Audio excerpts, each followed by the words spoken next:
Good morning.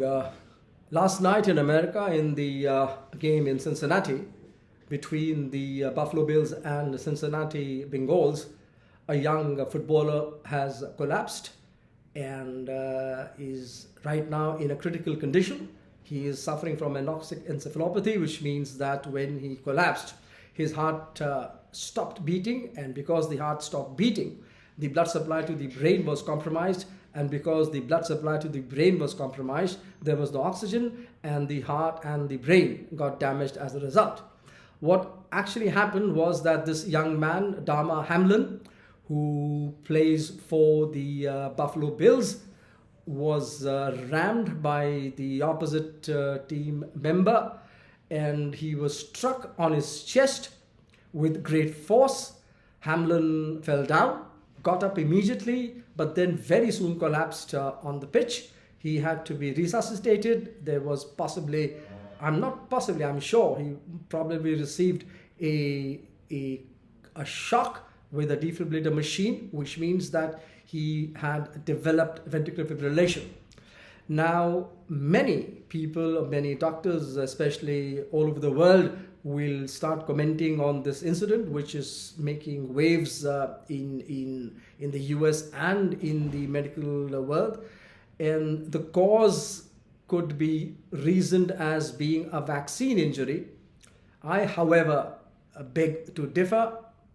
I do accept that there is a matter of great concern, and that is in many countries, especially in countries, particularly in countries where the messenger RNA vaccines were employed, there is an all-cause mortality increase above the average of the previous 5 years, and this excessive mortality is to the tune of 10 to 20% to 25%. In fact, a Society of Actuaries in the US has documented that in the third quarter of last year, that is between July and September, the increase in excess mortality was to the tune of 80 to 100% in young employed men, in young employed people between the ages of 24 to 45. And this is a matter of great concern because the current COVID virus, which is Omicron or its sub-variants or its various variants, are not very toxic or virulent. They are definitely very infective. The RO right now of the XBB15, the variant is almost 15 to 20, but they are not more pathogenic. They are restricted to the throat. Yes, some people would die, but these would be very old and people with a lot of problems, a lot of comorbidities. So because the prevailing virus is Omicron and its subvariants, which are relatively less harmful, less toxic than Delta or the original virus. The reason for these excess deaths in the world is a matter of great concern. There is a probability that this could be because of vaccine injury, because of vaccine-induced myocarditis, or maybe because of increased atherosclerosis, blocks in the coronary arteries, and these could be leading to heart attacks or heart failure. However, what took place yesterday, last night, in this game in Cincinnati in the US, which has resulted in the suspension of the National Football League, the NFL, which is a huge thing in America, may not necessarily be because of a vaccine injury. We don't have details about this young man, whether he has been vaccinated or not, but there is a very strong possibility, in fact, a huge probability that this person had been vaccinated, may even have had a booster. But what happened, because I've watched the videos very carefully, what has happened is that the other player from the other team rammed into this young man. The young man he fell down, he gets up, and then he collapses. And then he is given CPR, that is cardiopulmonary resuscitation, and then he is transferred to a hospital. Now, technically, when a person collapses after he is rammed in the chest, especially on the left side of the chest, this is called commotio cordis. Commotion cordis means that when a certain pressure, a certain impact is delivered to the left side of the sternum, to the left part of the chest, where the heart is closest to the chest wall, then there is a tachyarrhythmia. The tachyarrhythmia is technically begins as a polymorphic ventricular tachycardia, which very soon degenerates into ventricular fibrillation, which can and actually does lead to death. The mechanism is mechanical. This we see in the cath labs when we do our angiograms, and especially the left ventricular angiograms. When we put in a catheter, when we touch the left ventricle, we can elicit a ventricular ectopic or a missing beat. Now, what is happening here in commotio cordis is that you need a certain amount of pressure, a certain amount of impact onto the chest wall where the heart is closest to the chest wall, right?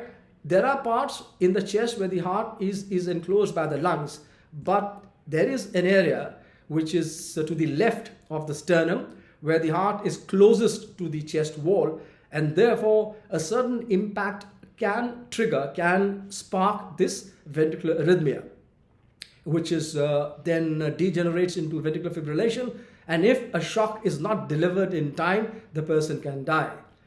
Now, what is the impact which is required?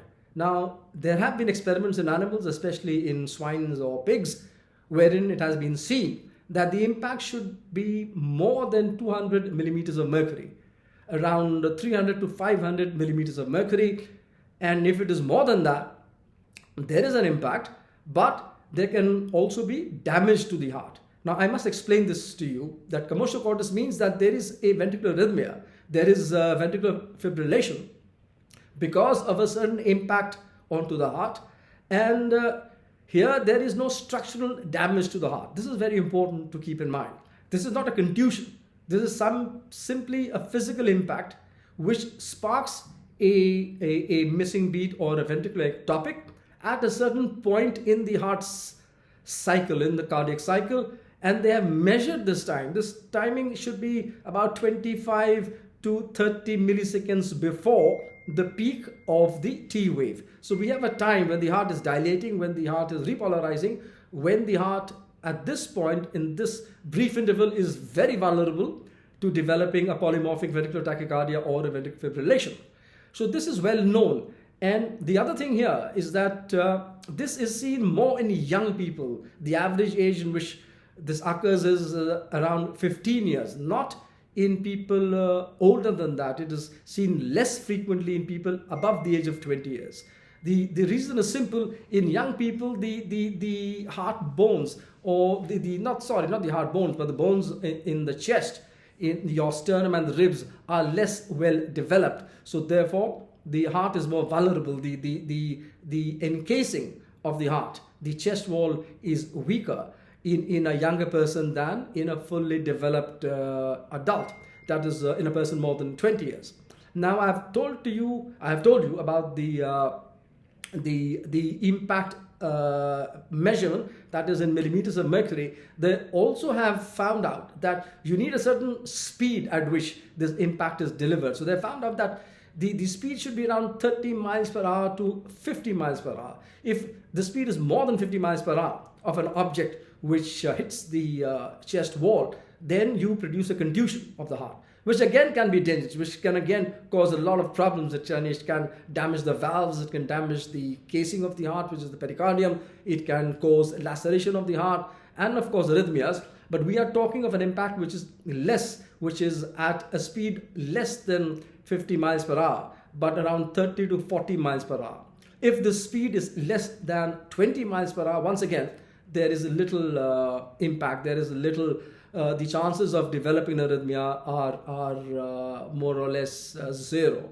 So we have a situation, a certain object hits the chest wall at a speed of 30 to 40 miles per hour and has an energy level of around 500 millimeters of mercury. That is, the pressure it generates is around 400 to 500 millimeters of mercury. That is enough to trigger a ventricular tachycardia, And the timing is important. This should be when the heart is relaxing. That is about 25 to 27 milliseconds before what is called the peak of the T wave on the surface ECG.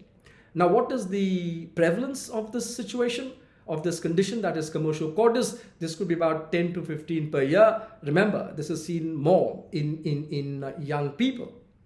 Now, what could possibly have happened with this footballer in America? I mean, he's not playing soccer. This is not the game which Pele or Messi or Ronaldo played. This is American football.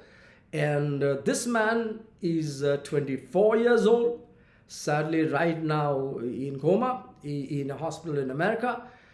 But there was this impact. Now, either there is a contusion, either the impact was so hard that there was a contusion, that is, there was a structural damage which sparked the arrhythmia, or maybe the impact was not so much, but it was enough. It was enough not to have a structural damage of the heart to break the heart anatomically, but it was enough to trigger this arrhythmia. And the arrhythmia certainly happened because there are reports that this person was lying on the pitch, surrounded by his teammates and other officials, and he was getting, a cardiac massage, and he definitely must have had a shock delivered to him also. That's how he survived the initial insult. Now, this concept of commotio cordis is a well-known one. It is a very old one. It was described first in the 18th century. Now it is seen, of course, in sports. Earlier it was seen in blunt injuries in workers who were working in factories. But now it is seen usually in young men playing sports. There is another angle to it. There could be a person who is more vulnerable to it. Maybe there is a genetic pattern which makes you more vulnerable to this kind of a phenomenon. Also, you could be having what is called a channelopathy. You could be having a prolonged long QT syndrome, or you could be having a Brugada syndrome. Brugada is seen in in young men. In this, there is a loss of function of the sodium channels, and which can lead these people to have a ventricular fibrillation. And you could also have a long QT. Now, the long QT may not be seen on the surface ECG. It could be subclinical, it could be latent. It is only when there is an impact, when there is this force which strikes the heart, that the long QT can manifest itself as a polymorphic ventricular tachycardia, which would then degenerate into ventricular fibrillation and a cardiac arrest. So these are the different angles. And there is another very interesting story. In the 1930s, when we had this very infamous series which the English won against Australia, that was the Bodyline series, known very well because of the tactics which were employed by Douglas Jardine, the English captain, who had studied at the Winchester College. Now, what Jardine did was that he persuaded his bowlers to bowl on the leg stump. So those of you who are familiar with cricket, you will realize that when the ball is bowled a bit short and on the leg stump, the chances of hitting the body become much higher. Because remember, in the 1930s, this is, I think, the series between 1932 and 1933, which the English won 4-1. They won 4 tests as opposed to 1 test which was won by Australia. And in this series, the average of Donald Bradman dropped from 139 in the previous series to just about 56.57, which is a dramatic fall. And also, in the first test, we did not have Bradman playing because he was not well. He came into the second test. But the important thing is that Jardine persuaded his bowlers, especially Larwood, and to bowl very fast on the leg stump. And also keep in mind that in those days there was no protection. There were no helmets, there was no leg, there were no thigh pads, there were no abdominal pads, there was nothing. There was absolutely no protection. The ball was the same. It was a hard cork ball, and when it is hurled at 95 miles per hour, it is virtually a missile.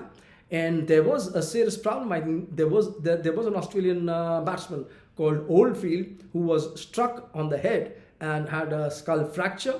Also, now this is very, very important. Their captain, Woodfull, I think Bill Woodfull, was struck by a ball from Larwood, which hit him on his chest, and our Australian captain, that is Woodfull, collapsed. This is very important. This is well known that Woodfull collapsed, but luckily he got up. And that is why I wrote an article in The Wire, I think a couple of years back, in which I had insisted, this was when the Indians were playing in Australia, which we won, wherein the Australian bowlers insisted on bowling at the bodies of the Indian batters, and a lot of Indian batters sustained a lot of injuries, and that's why I was emphasizing that there could be a chance, a very distinct chance, that the cricket ball, if it is bowled deliberately or accidentally, and if it hits the chest, and especially the part of the chest behind which the heart is, it could spark this ventricular fibrillation, and the batsman could die, and therefore we need some protection on the chest also. But of course nobody took much cognizance of that article. But the fact is that there are protectors provided in the US, but sadly even the protectors do not prevent this phenomenon, because you don't need a ball being hurled at you at 95 miles per hour. Even if the ball is hurled at you at 30 miles per hour or 40 miles per hour, and if it hits at that point of the chest at that particular time, and if it generates that much of pressure, impact on the heart, it can trigger this ventricular tachycardia. So to sum up, the footballer in the US who collapsed last night, he definitely had, this is definitely a case of commotio cordis. There may be a contusion. In that case, of course, then he collapsed because of a physical injury to the heart.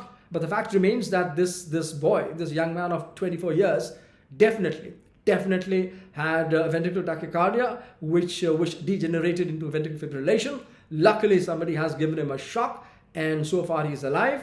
And let us pray that the brain recovers very soon, and we have him back on the pitch playing for his team.